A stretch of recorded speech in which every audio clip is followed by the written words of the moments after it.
नमस्कार। Resurgent India में आपका स्वागत है। आज बात करते हैं लव जिहाद के बारे में। हरियाणा के बल्लभगढ़ की निकिता तोमर को तौसीफ नाम के मुस्लिम लड़के ने इसलिए गोली मार दी क्योंकि वो उससे शादी के लिए मना कर रही थी। वो उसका अपहरण करना चाहता था, पर निकिता गाड़ी में नहीं बैठी। तौसीफ ने अपना नाम अंकित बताकर हिंदू होने का ढोंग रचकर निकिता से दोस्ती की थी। तौसीफ के असली नाम का पता उसे तब चला जब उसको उसके एक साथी ने स्कूल में उसके असली नाम से पुकारा। हमेशा ही वह निकिता से घुलने मिलने की कोशिश करता रहता था।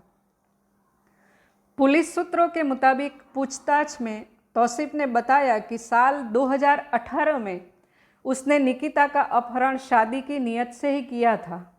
वह स्कूल के दिनों से ही उसे पसंद करता था। वह निकिता का प्यार पाने के लिए उसे बार बार परेशान भी किया करता था और शादी करना चाहता था। तौसीफ की योजना निकिता का अपहरण करके उसे ज़बरदस्ती शादी करने की थी। इसी कारण उसने अग्रवाल कॉलेज गेट पर निकिता को जबरन कार में डालने का प्रयास किया था। निकिता के विरोध करने पर ही उसे गोली मार दी थी। निकिता तोमर को दिन दहाड़े बीच सड़क पर मौत के घाट उतार दिया गया था जब वो अपने कॉलेज से पेपर देकर आ रही थी। तौसीफ ने पुलिस पूछताछ में कबूल किया है कि निकिता ने उससे शादी करने से साफ इनकार कर दिया था। इसी वजह से उसने फैसला किया था कि यदि वह मेरी नहीं हो सकती तो मैं उसे किसी और की नहीं होने दूंगा। इस हत्याकांड का सीसीटीवी फुटेज भी सामने आया, जिसमें तौसीफ पहले तो निकिता के अपहरण का प्रयास करता नजर आता है, लेकिन कामयाबी नहीं मिलने पर उसे सिर में गोली मारकर वहां से सफ़ेद रंग की गाड़ी से फरार हो जाता है। तौसीफ के दादा कबीर अहमद मेवात से विधायक रह चुके हैं। उसके चाचा खुर्शीद अहमद हरियाणा में पूर्व मंत्री रह चुके हैं। वर्तमान में उसका चचेरा भाई आफ्ताब अहमद नूह से कांग्रेस का विधायक है।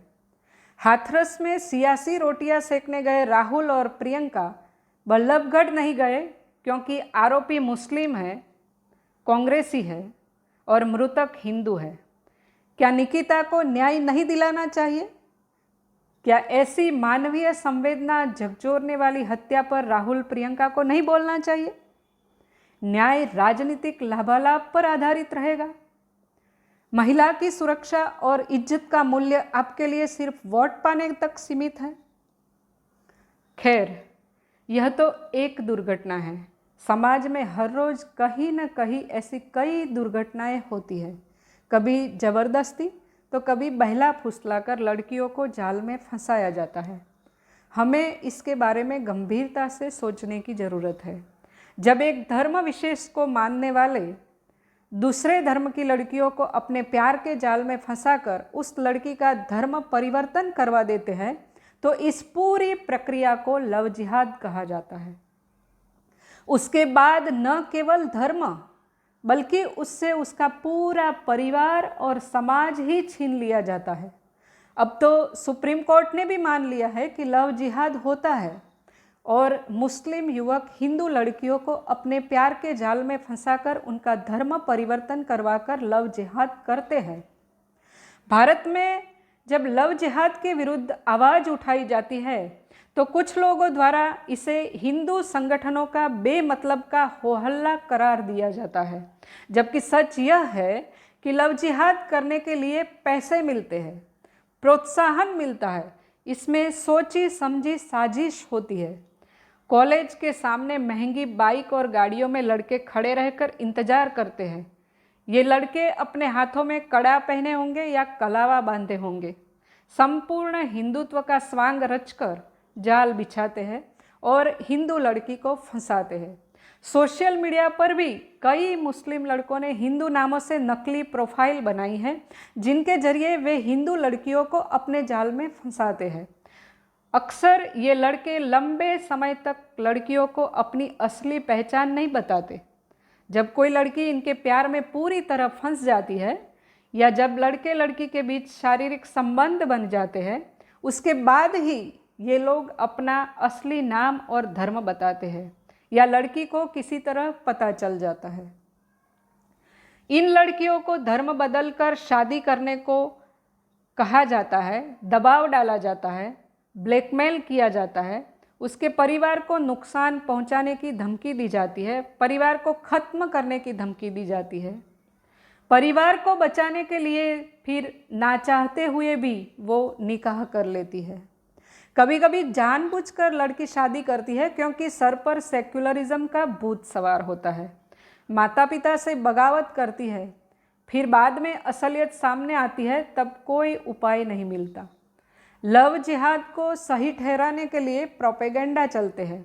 अभी अभी हमने तनिष्क का एक विज्ञापन देखा जिसमें मुस्लिम सास और हिंदू बहू को दिखाया है, जिसमें बहू के सीमंतोन्नयन संस्कार हो रहे हैं जो हिंदू संस्कार है। सास बहू की खुशियों के लिए ये कर रही है। कितनी सुंदर कल्पना दिखाई गई है। क्या वास्तव में ऐसा होता है? नहीं। ज़्यादातर केस में क्या होता है? शादी के बाद अत्याचार, धर्मांतरण, तलाक और फिर चाकू या गोली से हत्या, कभी कभी सूटकेस में लाश मिलती है। ये परिणाम होते हैं लव जिहाद के। यह किसी राज्य, क्षेत्र या देश का मामला नहीं है, बल्कि यह एक विश्वव्यापी मुद्दा है। जहाँ पर भी मुस्लिम समाज अल्पसंख्यक है, वहाँ की बहुसंख्यक आबादी अक्सर यह आरोप लगाती रहती है कि मुस्लिम युवक हमारी बेटियों को बहकाकर विवाह कर लेते हैं, फिर उनका धर्म परिवर्तन करके उन्हें अपने धर्म में शामिल कर लेते हैं। जहाँ मुस्लिम बहुसंख्यक है, वहाँ लव जिहाद के मुद्दे को उठाने की हिम्मत भी कोई नहीं कर सकता। बात को दबा दिया जाता है। एक पाकिस्तानी जिहादी ने कहा था कि हिंदू युवतियों को फंसाना सरल होता है क्योंकि वे भोली होती है तथा किसी भी बात पर तुरंत विश्वास कर लेती है। उनसे मीठा बोलने पर तथा उनकी झूठी प्रशंसा करने पर उन्हें हम जिहादी अपने ही लगते हैं। लव जिहाद की बलि चढ़ी अधिकतर हिंदू युवतियाँ 13 से 18 वर्ष के बीच की होती है। इस अल्लड़ आयु की युवतियों को जिहादी युवक लालच दिखाकर प्रेम के जाल में फांस लेते हैं और बलात्कार करते हैं। ऐसी अल्पवयीन युवतियाँ विजातीय आकर्षण के कारण क्या हितकर है और क्या अहितकर, इसका भेद नहीं समझ पाती। इस कारण उनके प्रेम जाल में फंस जाती है। बर्मा की वर्तमान रोहिंग्या समस्या के पीछे भी लव जिहाद की महत्वपूर्ण भूमिका है।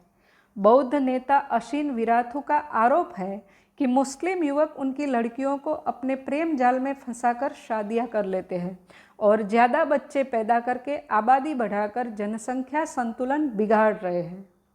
यूरोप में भी लड़कियों ने यह मामला उठाया था कि उन्हें गलत तरीके से फंसाकर शादियां की गई हैं और उसके बाद उनका जबरन धर्म परिवर्तन किया गया है। इज़राइल में ज्यू और मुसलमानों के विवाह पर वैधानिक प्रतिबंध है। हिंदुस्तान में भी लव जिहाद रोकने के लिए इज़राइल समान विधान बनाने की आवश्यकता है। कई बार धर्मांतरित असहाय युवती अपने धर्म में लौटने के लिए तत्पर रहती है, तथापि समाज उसे नहीं अपनाता।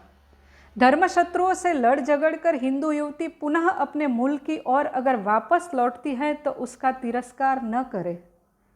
हमें निसंकोच होकर उसे स्वधर्म में पुनः प्रवेश देकर उसे आश्रय देना चाहिए। हमारे हिंदू युवकों को ऐसी उत्पीड़ित युवती से विवाह करने के लिए आगे आना चाहिए। उसी प्रकार उसका नया संसार बसाने का दायित्व लेना चाहिए। जिहादी युवक द्वारा बेटी को भगाकर ले जाने पर उसे छुड़ाकर वापस लाने का साहस हिंदू समाज को दिखाना चाहिए। हिरण के झुंड पर बाघ आक्रमण करता है और उसमें से एक हिरण को फाड़कर खा जाता है, तब बाकी के हिरण विवश होकर वह दृश्य देखते रहते हैं, कुछ कर नहीं पाते। ठीक ऐसी ही अवस्था हिंदू समाज की हो गई है। बेटी आज से मेरे लिए मर गई, यह कहते हुए हाथ झटक कर अभिभावक अपने नित्य के कामकाज में व्यस्त हो जाते हैं, किंतु इसमें कोई पुरुषार्थ नहीं है। सावरकर जी हिंदुओं से कहते थे, अपनी स्त्रियों को शत्रु भगा ले जाकर मुसलमान बनाते हैं तो उनसे उत्पन्न लड़के आगे चलकर हमारे शत्रु बनते हैं। इसलिए उन स्त्रियों को छुड़ाकर पुनः अपने धर्म में लाए। अपनी बेटियों को पर धर्म में न जाने देने के लिए सदैव सावधान रहे। स्त्री के कारण हिंदुस्तान की नैतिकता और संस्कृति बची हुई है। हिंदू युवतियाँ हिंदू संस्कृति के गुणसूत्रों की बैंक है, उन जीन्स की वाहक है। उनका अन्य पंथियों से विवाह नहीं होना चाहिए। हिंदू वंशवृद्धि के बहुमूल्य गुणसूत्र अन्य धर्मियों के हाथों में न जाने दे, अपनी सांस्कृतिक धरोहर बचाए रखे। हमें इसके लिए अपने घरों में हिंदू संस्कृति को जीवंत रखना होगा।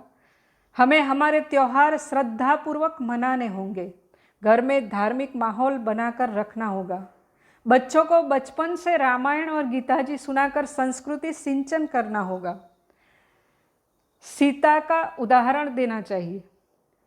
हिंदुस्तान पर इस्लामी आक्रमणकारियों द्वारा किए गए अत्याचारों से और इस्लाम की जिहादी विचारधारा से बच्चों को परिचित कराना होगा। अनियंत्रित स्वतंत्रता एवं उन्हें पाश्चात्य संस्कृति का अंधानुकरण करने की दी जाने वाली छूट के कारण ये युवतियाँ या युवक आगे जाकर अपने माता पिता की भी नहीं सुनते और मनमाने ढंग से रहने लगते हैं। स्वतंत्रता दीजिए, स्वच्छंदता नहीं। बच्चों के दोस्त बनकर हमें उनके साथ खेलना होगा। ध्यान रखना होगा कि वो अकेलेपन का शिकार न हो। उनकी समस्याओं को समझना होगा, उनके साथ समय व्यतीत करना होगा, तो बच्चे उनके जीवन की हर हकीकत से हमें वाकिफ रखेंगे। कहीं दुष्टों के हाथों फंसेंगे नहीं। इतना दायित्व अगर हम निभाएंगे तो बच्चे सुरक्षित रहेंगे। जय हिंद, नमस्ते।